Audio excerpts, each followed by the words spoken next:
Hi there, in this video tutorial we're going to step through how you can utilize the floating toolbar.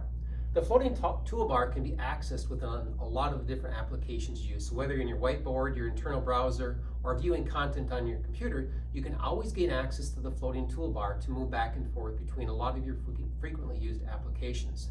So the floating toolbar can be accessed on both the left and right hand side as indicated with the little white dot. So you can see here, you can choose to move it up or down if you want to have it displayed so it's not covering up certain parts of the content from your computer.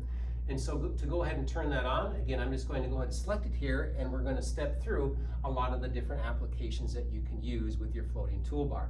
The very first one at the top here is a PC option, which our Newline panels don't have the built-in PC. So you won't be using that option because you have your own computer that you can connect either hardwired or wirelessly. Directly underneath that is the home button. So when you select that, it'll bring you to the dashboard viewer here, where you can get at some of the same things in the floating toolbar. You can gain access here from the little dashboard as well. Directly underneath that is the annotation tool. So if you want to mark up or annotate over any content, whether it's something on the internet, your Google Drive, a PDF file, or even right here from the home screen, if you had a highlighter or marker turned on in green, I can go ahead and highlight and mark up from here as well. So that's your annotation tool. You'll notice that it's activated when it has a little X on it, and if you just click it one more time, that will go away and refresh and bring you back to your main screen.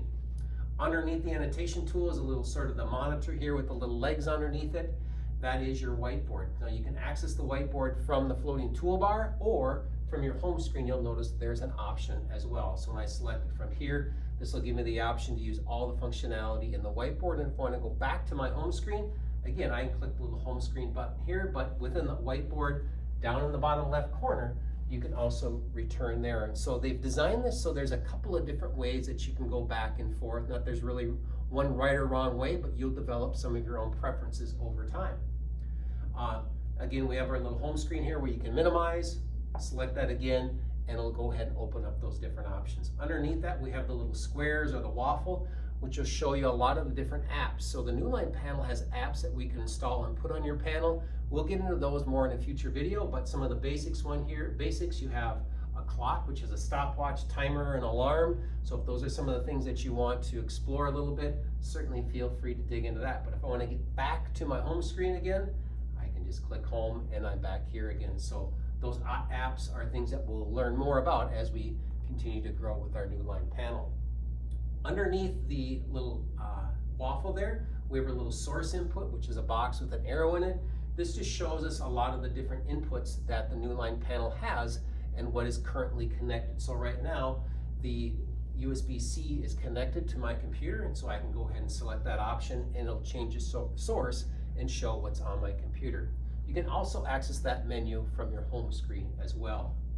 So I'm going to go to my next option here, which is the little monitors connected here, which shows you a lot of the different applications that are open and running. Kind of think of it as different windows on your computer.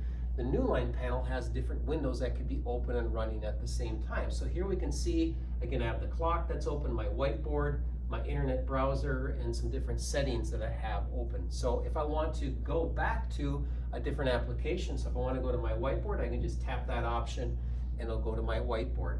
Again, if I click the little windows again, and this time if I want to go to my browser, I can tap and go to my browser right from that little application selector there, which shows you the different windows that are open and running on your computer. And then finally here, there's just a little back arrow. So if you are on your internet browser, you could use the back arrow there, or you can use it here, and you can keep clicking this until it will eventually take you back to your home screen as well. But probably the fastest way to get to your home screen is to go ahead and select the home button.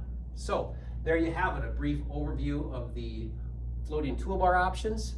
I just encourage you to spend a couple of minutes clicking in there and see what some of the different options are. That's the way that you'll probably learn it the best. Thank you for your time and good luck.